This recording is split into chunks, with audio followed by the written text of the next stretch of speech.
rekaman-rekaman kami dapatkan sebelum pertandingan. Ya. Kalau berapa?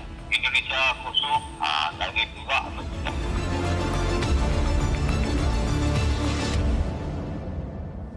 Pelatih Timnas di bawah usia 23 tahun Aji Santoso dan Wakil Presiden Yusuf Kala menyerahkan penuntasan dugaan pengaturan skor di SEA Games kepada kepolisian. Berikut adalah kutipan pernyataan mereka. Yang pertama begini, kalau itu ada bukti, ya kita nggak usah terlalu emosional juga nanggapnya. Kalau itu ada bukti, diserahkan ke polisi, buktikan siapa yang ngomong, siapa pemainnya atau siapa pelatihnya yang ada pengaturan skor, ya udah diperiksa polisi. Kalau salah, kalau memang benar ditangkap, dipenjara, selesai. Ya kan? Jangan sampai anak-anak sudah berusaha maksimal dengan persiapan waktu yang mepet, ini jadikan isu. Saya juga nggak tahu yang menggembuskan isu ada pengaturan skor itu siapa, tapi yang jelas apalagi kalau dari pelatih tidak 100%, 1000% saya jamin tidak. Dengan saya tadi juga ditelepon sama teman-teman wartawan, katanya sudah ada rekamannya antara Bandar sama pemain. Nah kalau ini udah clear, udah jelas, tinggal diambil aja rekamannya, itu kan udah selesai. Ya dibuktikan lah, kalau memang buktikan dia bikin hukum, buktikan sama dengan FIFA. Kalau memang ada itu hukum, boleh setuju. Kalau asal bisa dibuktikan apa yang dibuat kan.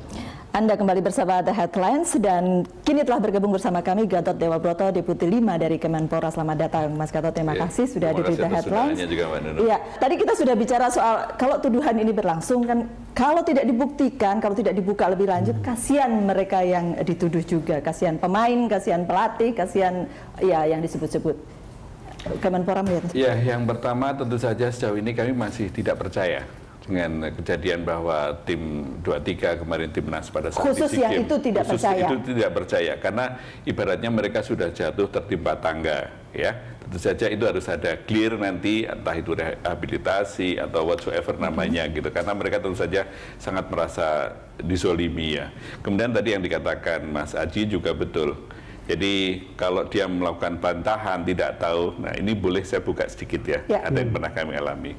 Pada sisi lain, kalau memang, tapi di sisi lain kita tidak menutup kemungkinan kalau itu terjadi benar-benar proses hukum harus berlanjut.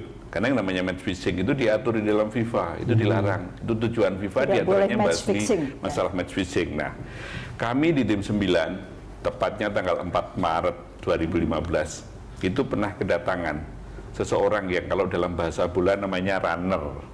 Datang kepada kami. Penghubung antara mafia dengan orang yang di lapangan. Bandar, kemudian lapangan dia akan tahu bagaimana pergerakan gitu, bebegungnya, movement yang tahu. Dia itu cerita, kalau kejadian misalnya ada match fixing, itu tidak perlu lewat pelatih. Bisa langsung ke pemain. pada pemain. Yang datang itu BS bukan? Kalau memang itu namanya sama, identitasnya sama, figur bentuknya sama, kami juga harus mengakui mungkin sama. Mungkin sama, tapi inisialnya memang BS. Inisialnya BS itu. Jadi datang kepada kami harus mengakui kan. Tapi sejauh ini kami belum ketemu fisik sejak kejadian. Tapi waktu itu tidak ditindaklanjuti karena apa? Karena kurang bukti? Ya karena memang terbatas. Sekali waktu itu si yang datang kepada kami, runner tersebut, waktu itu hanya sangat generalis. Sementara kami tim 9 itu berharap banyak akan terkuak. Misalnya Pak Ugro sama Ricky tanya, kira-kira siapa yang terlibat? Oh, dia masih bingung gitu. Poinnya adalah bahwa yang namanya match fixing itu sudah lama sekali, fenomena yang lama. Hanya saja kita butuh somebody yang punya strong courage, keberanian untuk mengungkap. Nah, sekarang terjadi. Makanya harapannya ini juga jangan sampai hanya pepesan kosong. Ini bisa berlanjut. Kalau Pak JK tadi betul sampaikan, harus dibuktikan. Jangan sampai, oke lah, kami sedang ada konflik dengan PSSI. Tapi kami juga harus membela PSSI kalau PSSI itu dizolimi seperti itu. Gitu. Buktikan kalau ada masalah, ada match fixing, ada pengaturan skor gitu. Iya, tadi kan saya bilang dong, ini sebetulnya tinggal selangkah lagi ke tangan aparat penegak hukum. Tapi menurut saya Mas Gatot, apalagi yang susah?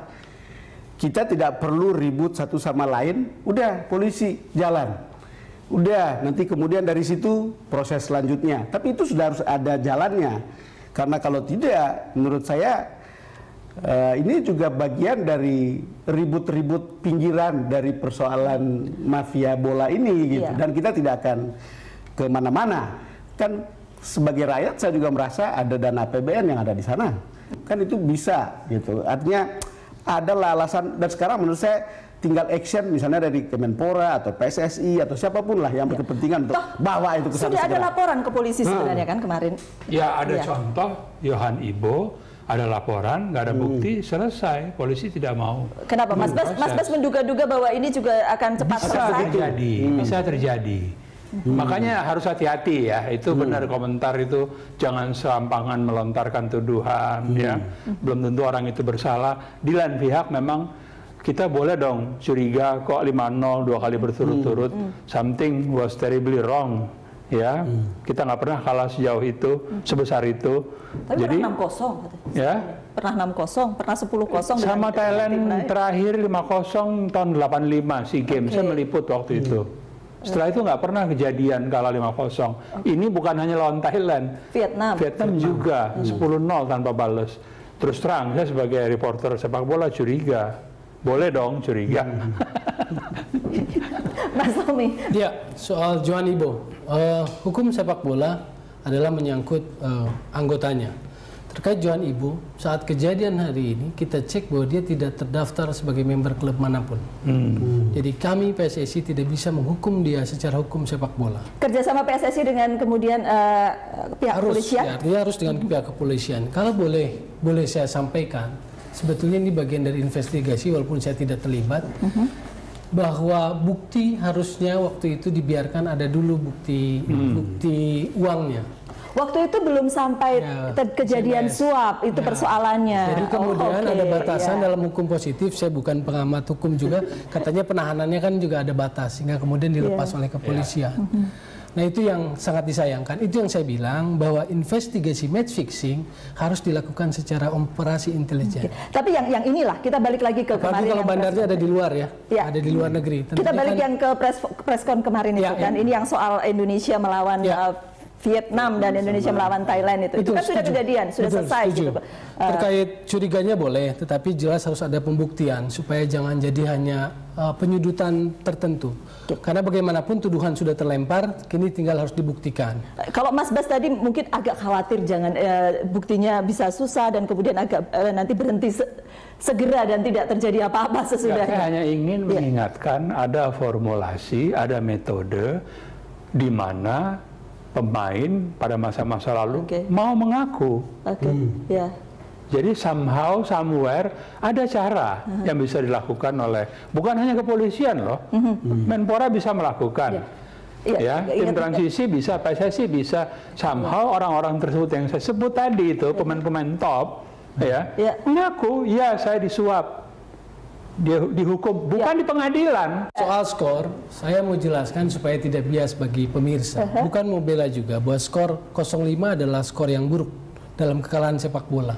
Tetapi yang harus kita lihat adalah, kalau boleh saya kasih penjelasan sebagai insan sepak bola, kawasan Indochina sekarang, Thailand, Myanmar, Vietnam itu sedang maju pesat. Indikator-indikator bagaimana football development mereka berkembang. Peringkat kita sekarang 155 ya? Sudah pasti di bawah Thailand, sudah pasti di bawah Malaysia, sudah pasti di bawah itu banyak Vietnam. indikatornya. Kalau kita menghitung FIFA ranking, bahkan di FIFA pun hanya orang-orang tertentu. Kalau saya boleh kasih tahu rumusnya, P sama dengan M kali I kali T kali C. Panjang, ada angka koefisiennya. P apa P? P itu poin. Poin sama dengan menangnya di mana, lawannya siapa, koefisiennya lawannya berapa. Panjang nanti tapi rumusnya itu agak jelimat. Nggak usah rumusnya kalau gitu. Yang mau saya bilang adalah mereka berkembang dalam konteks sepak bola dan kita sempat stagnan di masa dualisme. 2009 peringkat kompetisi liga kita peringkat 8. Begitu dualisme terjadi sampai unifikasi peringkat kita 18. Yang pasti ini sudah ada di polisi begitu kan, laporannya sudah masuk gitu kan. Kira-kira apa yang kemudian bisa dilakukan, yang bisa dibuat oleh PSSI ataupun Kemenpora atau tim transisi untuk membantu kepolisian? Saya kira rekening PPATK itu kan bisa dilibatkan. Jadi selain kita bicara rekaman, PPATK itu terbuka untuk bisa lihat aliran dana. Tiba-tiba rekening pelatihnya naik, tiba-tiba rekening pemain ini dengan gaji sekian naik dan seterusnya. Tidak ada yang bisa ditutupi. Wong untuk FIFA yang penentuan tuan rumah Piala Dunia aja sudah ada 53 rekening yang dicurigai sebagai tempat money laundering. Ini bagus sekali dari Bang Don gitu. Kebetulan tanggal 25 April 2015 Lagi-lagi itu rekomendasi dari tim 9.